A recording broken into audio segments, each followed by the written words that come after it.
Cuando diseño, pongo toda mi energía. En casa, la cuido. Si salís de tu casa, ahorra apagando el piloto de los artefactos a gas. Cuidemos el gas. Es un mensaje de las distribuidoras de gas natural. Guillermo, muy buenas noches. Un gran gusto de que estés acá. Mucho gusto, Estoy muy encantado. contento. Gracias, Carlos, igualmente. Bueno, querría empezar por lo que anticipé, que es que nos cuentes desde la consola, desde la que vos mirás el Estado, la política, qué significa para la Argentina la irrupción de estas novedades internacionales. Empezando por lo que está pasando en Medio Oriente.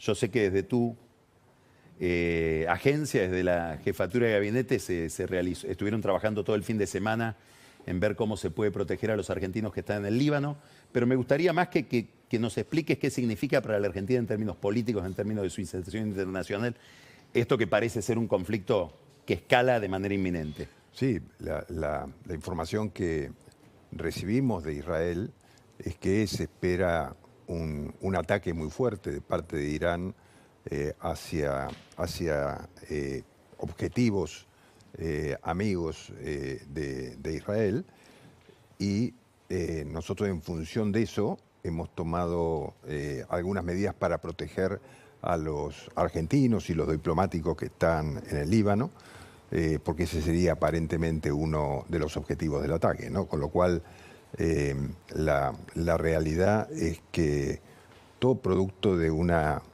situación que ha escalado a partir del ataque de Hamás en octubre pasado y que generó las reacciones de Israel. La posición de la Argentina internacionalmente es la defensa del Estado de Israel ante los ataques terroristas que ha sufrido, ¿no? Así que obviamente eso nos genera una relación. Israel ha tenido la deferencia de avisar esto a los miembros de la OTAN y a la Argentina, que considera a sus aliados, porque son en definitiva ataques terroristas que repudiamos. Nosotros ya hemos sido objeto de ataques terroristas en el pasado, en los cuales, según las investigaciones que se han hecho, Irán tenía responsabilidades, de modo que sabemos de qué se trata y sabemos a quién hay que cuestionar internacionalmente, ¿no? ¿Y vos pensás, a raíz de esto que acabas de decir, que puede haber alguna vulnerabilidad acá en territorio argentino en este momento, o es algo que hay que descartar porque el escenario de la guerra es aquel? Bueno, yo creo que el escenario de la guerra es aquel, claramente, ¿no? Pero uno nunca puede descartar y tiene que estar atento, porque nadie podía hacer suponer cuando sufrimos el ataque a la Embajada de Israel o el ataque a la AMIA que íbamos a ser objeto de atentados de esa envergadura. De manera que yo creo que los servicios de inteligencia del Estado tienen que estar atentos a cualquier manifestación que aparezca para prevenirla en lo posible, ¿no? Nombraste una palabra que me lleva ahora a hablar de este tema, que era un tema que quería preguntarte, porque hay todo un debate alrededor que tiene que ver con los servicios de inteligencia del Estado. Con la reforma que ustedes han hecho en lo que era la AFI, que han refundado un organismo llamado de nuevo CIDE, con 3 dependencias, una exterior, otra interior y otra de ciberseguridad, más una oficina como de auditoría interna. Y hay todo un debate que vos no ignorás en el Congreso respecto de la dotación de recursos que le han dado a ese organismo, que es de 100.000 millones de pesos. Sí, 100 millones de dólares, ponemos para entenderlo, una suma que pueda ser asible para la gente, ¿no? ¿Qué quisieron hacer con esa reforma y para qué es esa plata? Que todo el mundo dice, pero van a espiar a todo el mundo ahora. No, a ver, sí, lo menos que hay que hablar cuando uno habla de inteligencia es de espía. Digamos, inteligencia es aplicarle inteligencia a lo que vos señalabas recién, ¿no? A lo que uno recibe como información de afuera, a lo que tiene de información de adentro y a la ciberseguridad, digamos, que son temas de fundamental importancia. Lo que nosotros detectamos cuando asumimos el gobierno, que generamos una intervención de la AFI durante 6 meses, es que como organismo estaba absolutamente desmantelado y no le proveía ninguna información, no tenía ni capacidad técnica, ni profesional, ni material para hacer frente a lo que debe ser un organismo de inteligencia, ¿no? Y yo creo que digamos, ponerle inteligencia a la criminalidad, ponerle inteligencia al delito, ponerle inteligencia a la seguridad, son elementos clave, pero no la inteligencia como se la concebía en periodos anteriores, sino ponerle inteligencia significa ponerle profesionales capacitados, ¿no? Ingenieros, expertos en las distintas áreas, matemáticos, gente que sepa cómo analizar información y cómo analizar datos. De manera que tan desmantelada estaba que nosotros hicimos un análisis de con qué recursos contaba históricamente el sistema de inteligencia en la Argentina, lo que era la CIDE oportunamente, y vemos que llegó a tener presupuestos anuales del orden de los 250 millones de dólares y llegó a tener un presupuesto en el último año la AFI de 50 millones de dólares, con lo cual quedó absolutamente desfinanciada. Y la realidad es que demostró en los hechos, tanto aquella como esta, demostró en los hechos que no era capaz de analizar y comprender hechos de la realidad que sucedieron en la Argentina. Mencionábamos recién Embajada de Israel AMIA, pero también podemos mencionar como casos emblemáticos el intento de magnicidio contra la ex vicepresidenta de la Nación, que fue un hecho donde no hubo ningún elemento concreto, ninguna información que pudiera prevenirlo. O algunos hasta que son realmente bastante vergonzosos como país, como por ejemplo Rusia se ha caracterizado por enviar espías a la Argentina para prepararlos, darles identidad y después mandarlos a lugares de... Ahora los recibió Putin. Bueno, los que acaba de recibir Putin son 2 espías que vinieron a la Argentina, tuvieron hijos en la Argentina, se convirtieron, obtuvieron documentación argentina en función de sus hijos, pasaportes nuestros, argentinos, y con eso entraron a países cercanos a la Unión Soviética para conseguir información y datos que eran importantes para ellos. No fuimos capaces de detectarlos. Entonces yo digo, todo este tipo de situaciones que se plantean en la Argentina y que la encuentran casi inerme en su posibilidad de hacer análisis nada más y de saber, bueno, acá puede pasar esto, ahí están estos datos, está esta información, hasta ahora no lo hemos hecho. De modo que nosotros creemos que ahí es necesario contar con una agencia que nosotros la volvimos a poner el nombre de CIDE, que tenga organismos desconcentrados que analicen la inteligencia exterior, la inteligencia de la criminalidad interna, la narcocriminalidad, digamos, y la ciberseguridad, que es un tema al que no le hemos prestado atención. Pero cuando nos pusimos a analizar este tema, hemos puesto un especialista en este tema al frente de esa agencia, hay la banca privada, por ejemplo, para temas de ciberseguridad, destina presupuesto enorme. Un banco comercial internacional, pero en su sede en la Argentina, destina 50 millones de dólares anuales nada más que para ciberseguridad. En el orden internacional, un banco internacional destina 1.000 millones de dólares por año para la ciberseguridad. Y nosotros no hacemos nada. Y el Estado está bastante inerme. Te cuento, nosotros en el Ministerio de Interior hemos recibido un ataque a través de un gusano que nos paralizó 2 semanas el Ministerio de Interior en todas sus comunicaciones. Y esto ha pasado en muchos organismos del Estado porque no está prevista un organismo que tenga manejo sobre estas situaciones y contrate los servicios que son necesarios para prevenirlo, ¿no?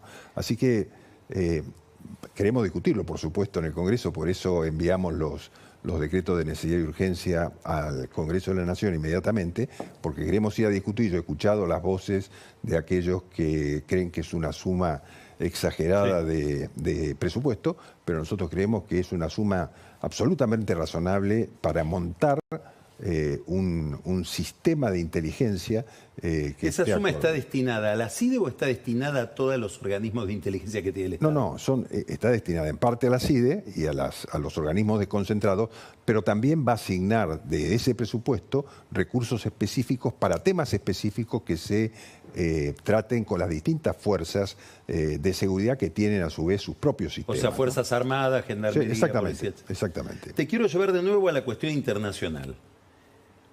¿Cómo estás viendo lo de Venezuela y qué representa, más allá de lo simbólico, para la Argentina, esto que decíamos, en una relación tan complicada con Brasil, el acercamiento que ha habido a propósito de la custodia de los intereses de Argentina y de Venezuela con Brasil? Bueno, en primer lugar, lo de Venezuela representa lo que viene siendo hace un tiempo, ¿no? O sea, se ha convertido en un régimen dictatorial hace tiempo. No es esta la primera elección que fragua, ya lo ha hecho anteriormente, de manera que la voluntad de los venezolanos viene siendo vulnerada hace mucho tiempo. Este hecho es escandaloso porque es reírse del mundo en la cara directamente, ¿no? Porque todo el mundo vio, en definitiva, la oposición le planteó al mundo en un sitio, estas son las actas de los comicios, muestran que obtuvimos el 70% de los votos contra 30, y esto no es reconocido por el régimen, que aduce haber ganado con estos números ridículos que dijo en su momento el gobierno dictatorial de Venezuela. De manera que es una situación que yo creo que lamentable para el mundo democrático, ¿no? Que se pueda vivir en una situación además tan payasesca, ¿no? Porque uno ve a los líderes que se expresan en función de Venezuela, y la verdad que no se puede creer que un país de la magnitud de lo que ha sido Venezuela en Latinoamérica haya caído a este nivel. De modo que para mí es la demostración de una historia que ya lleva décadas en definitiva, y que culmina en este episodio que es vergonzoso. Con respecto a Brasil, que vos señalabas y lo marcabas muy bien en tu exposición inicial, es que yo creo que, como vos decías, los pueblos de las naciones, Argentina y Brasil, son naciones que están sólidamente unidas porque tienen, por muchos temas, pero fundamentalmente porque tienen muchos intereses en común, y que se hacen necesarias recíprocamente. Y eso, ninguna circunstancia particular de quienes están circunstancialmente al frente de esos países, la diferencia que puedan tener, ideológica o lo que sea, puede romperlo. Son países que se necesitan recíprocamente. De modo que la actitud que ha tenido Brasil, en este caso, de hacerse cargo de nuestra embajada en una situación tan compleja como la que vivíamos, teniendo los 6 venezolanos refugiados con asilo en nuestra embajada, refugiados en nuestra embajada, es la verdad que muy valiosa, y me merece el mayor de los respetos. Al gobierno argentino le merece un gran respeto la actitud que ha llevado adelante Brasil en este caso, ¿no? Yo he hablado con el embajador antes y después, en el momento que estábamos transitando esa situación tan compleja de los momentos iniciales, porque Argentina tenía que velar por la seguridad de los venezolanos que estaban asilados en su embajada, y al mismo tiempo estar previendo lo que terminó siendo la expulsión de nuestros diplomáticos allí, y ver cómo se iba a hacer ese momento, ¿no? En un momento hubo una cierta inseguridad, ¿no? Vos habrás visto esas imágenes donde aparecieron estos parapoliciales, digamos, venezolanos encapuchados, que después, por un llamado de Corina Machado, rápidamente hubo una irrupción de partidarios de la oposición que rodearon la embajada como dándole seguridad. O sea, hemos llegado a niveles que son increíbles, ¿no? Pero bueno, a mí me parece que es muy valiosa y debe ser reconocida la actitud de Brasil de haber asumido ese compromiso con la Argentina, ¿no? Te quiero llevar a las declaraciones de Macri, no por la declaración en sí misma, que después te voy a preguntar, sino porque nos da pie para que nos cuentes un poco cómo funciona el gobierno. Caracterizamos cómo es el funcionamiento cotidiano del gobierno. Bueno, yo creo que hay... ¿Qué papel juega el presidente? Sí. Más o menos lo sabemos todos, pero hay personajes que uno no termina de entender cuál es su rol. Santiago Caputo es uno, Karina Milei es otro. Después hay que ver cómo te manejás vos, manejando ese concierto de ministros, etcétera. Primero, hacenos una caracterización de la dinámica del gobierno. El presidente preside el gobierno, no solamente la nación, ¿no? O sea, él tiene reuniones de gabinete semanalmente. Al principio eran diarias, después 2 veces por semana, ahora es 1 vez por semana, donde conversa con sus ministros de todos los temas que son de actualidad o de trascendencia, digamos, de los ministerios. Y después, lo que vos señalabas un poco al principio de tanto de Karina Milei como de Santiago Caputo, son 2 personas de confianza del presidente, y una, obviamente, su hermana es la secretaria general, es la que maneja su agenda, sus tiempos, y también tiene una función en la organización política del espacio La Libertad Avanza, que es muy importante. Y es muy reconocida por la militancia política del espacio como poco quien es la organizadora, ¿no? Y Santiago Caputo es una persona de extrema confianza del presidente. Juega, es como que juega permanentemente en varias canchas, ¿no? Porque maneja los temas que le encomienda el presidente y lo maneja con precisión, al margen de su juventud. Yo lo conocía a Santiago hace 2 años y pico, en una de las veces que vine a Buenos Aires, y Javier me dijo que, perdón, el presidente, me dijo que hablara con él para... En aquel momento era Javier. En aquel momento era Javier, sí. Él me dijo que conversara con Santiago para analizar la situación, cómo se veía el electorado, el mensaje, el discurso, etc.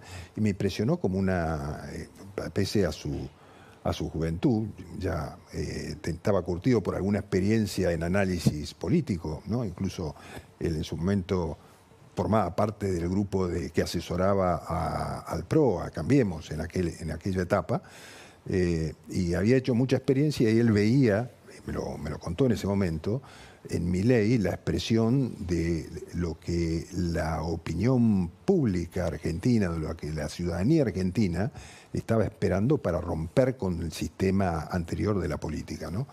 Y él lo interpretaba muy bien, y yo creo que él fue marcándole al Javier en ese momento los distintos pasos políticos, tanto en la demostración del armado político como el futuro de la gestión, ¿no? Así que me parece que juega un rol muy importante, y sobre todo me parece que es importante que quien ejerce una responsabilidad tan especial como la de ser presidente de la República tenga personas en las que confía plenamente y le da una instrucción y sabe que la va a llevar adelante de la manera que se la plantea. Y yo creo que eso es Santiago Caputo, ¿no? Macri dice, el equipo no funciona, queremos ayudar y no nos dejan. Visto desde el gobierno ese mensaje, ¿cómo lo interpretás? Bueno, ¿qué les quiere decir, más allá de lo literal? No, a ver, yo creo que el presidente Macri estaba asumiendo la presidencia de su partido, que es en definitiva la criatura que él vio nacer, armó y dirigió durante 20 años, y que lo llevó a distintas responsabilidades de gobierno en la ciudad y en el gobierno nacional, y él estaba reasumiendo eso. Entonces quiso expresar una posición de diferencia con el gobierno del presidente Milei. O sea, señala su acuerdo con el rumbo, e incluso más allá, él habló de la convicción y del coraje que tenía Milei para llevar adelante esos cambios, y cuestionó como al equipo, ¿no? Como diciendo, bueno, hay algunas cosas que no están funcionando, y dirigió también un poco sus críticas al entorno. A mí, la verdad, no. Yo entiendo la posición de Macri, y además también tengo que reconocer que tanto el PRO como la Unión Cívica Radical en el Congreso nos han ayudado mucho. Macri ayudó en su momento para la segunda vuelta electoral como líder de ese espacio, y el apoyo que expresamente dio la fórmula presidencial para la segunda vuelta, ¿no? Y después en el Congreso dieron un apoyo total, y la verdad que esto es muy importante, porque sin ese apoyo no hubiéramos podido nosotros, con un bloque tan pequeño en ambas cámaras, nos hubiera sido imposible poder aprobar estas leyes que nos han permitido modificar tantas cosas en la Argentina, de las que podemos hablar largamente también. Pero cuando a mí me dicen esto de funcionarios que no funcionan, o eso cuánto, yo digo, a ver, ¿por qué no analizamos un poco eso? Porque la verdad, yo digo, hemos pasado de la asunción del 10 de diciembre hasta ahora, 5 de agosto, prácticamente 8 meses, ¿sí?, de gobierno. Y en esos 8 meses conseguimos cosas que no había conseguido ningún gobierno en la Argentina. La eliminación del déficit, no solamente del déficit financiero, ¿sí? Entonces, en el primer mes, segundo mes, tercer mes, cuarto mes, quinto mes, sexto mes, hasta ahora hemos conseguido superávit fiscal absolutamente fiscal financiero en lo que va de gobierno. Entonces, eso no se hace así nomás, eso es gestión política, eso es reducir gastos, es eliminar personal, sacarle al Estado toda la grasa que tenía, que tiene un costo tan importante y que ha sido tan gravoso para todos los argentinos con la inflación. ¿Qué hemos hecho entonces en estos 8 meses casi de gobierno? Hemos bajado la inflación del 300% anual o, como lo ha dicho varias veces el presidente, del 11.000% anual si se considera la inflación diaria en la que estábamos navegando al asumir el gobierno, a llevarla a los niveles actuales de inflación. Y si vos mirás yo escuché también algunos comentarios que vos hacías sobre una encuesta de AIME, pero sí, yo también quiero verlas en perspectiva las cosas, porque no es la información que no coincide con la que tenemos nosotros, ¿no? Que la que tenemos nosotros. ¿Cuál es la de ustedes? La que tenemos nosotros marca que estamos en los niveles más altos de aceptación del presidente Milei desde que comenzó la gestión hasta ahora, ¿sí? Esto es alrededor del 52, 53%. Pero además, cuando uno ve las proyecciones de lo que se espera, tabla del REN, por supuesto, que marca que se espera durante el año próximo un crecimiento del 3% y una inflación del 40% anual, o la que hace el JP Morgan, que es del 4% de crecimiento el año próximo y el 30% de inflación anual, o la que pensamos nosotros, que va a ser mucho menor la inflación, porque hemos dado todos los pasos necesarios para que la inflación sea cero, ¿sí? Porque no solamente hemos cortado el déficit, sino además nos hemos comprometido a no emitir más. Entonces, si vos no tenés déficit y no tenés emisión, no tiene por qué haber inflación. Con lo cual, yo digo, vamos a llevar la inflación a los niveles más bajos en décadas en la Argentina, y va a empezar a crecer. Necesariamente tiene que crecer la economía. Entonces, vos decías, no va a ser en B. Bueno, puede ser que hemos pasado unos meses recesivos, producto de que hemos cortado gastos de todo tipo. Es muy fácil generar actividad económica si uno cuenta con el financiamiento de los bancos o si cuenta con la posibilidad de emitir. Pero hoy el Estado Nacional no le pide plata al sistema financiero, con lo cual el sistema financiero hoy tiene plata para poder invertir en el sector privado, cosa que antes no pasaba. Entonces, ¿qué tienen que hacer los bancos hoy? Y tienen que salir a buscar clientes en el sector privado, tienen que decirle a la empresa, che, tomen crédito, inviertan. Entonces, yo digo, por ese lado vamos a crecer, porque el Estado ya no compite con el sector privado por los bancos. Después están las inversiones que va a traer el RIGI. Ya hemos tenido esta discusión con la provincia de Buenos Aires sobre el tema del GNL, pero digo, lo que va a haber va a ser una fuerte inversión para desarrollar el gas de vaca muerta y poder exportar gas licuado, más allá de dónde esté la planta, que va a estar en Río Negro, pero más allá de eso va a haber una inversión muy grande ahí. Va a haber mucha inversión minera. Hay compromisos ya de inversión minera en temas que el argentino no ha explotado hasta ahora. ¿Vos decís que todo eso puede pasar a un concepo? Eso va a pasar a un concepo, por supuesto. Y el cepo también va a terminar. En el momento que sea seguro terminar con el cepo, va a terminar. O sea, no es que... O sea, como dijo el presidente, lo decía el otro día en la rural, dijo también esto con mucha claridad, ¿no? Nosotros vamos a bajar el impuesto país ahora para terminar eliminándolo definitivamente en su vencimiento a fin de año. Y después vamos a seguir bajando impuestos en la medida que sigamos manteniendo el superávit fiscal, ese superávit lo vamos a convertir en baja de impuestos. Y después seguiremos, por supuesto, está el reclamo del campo con respecto a las retenciones, seguiremos después también con la baja en las retenciones.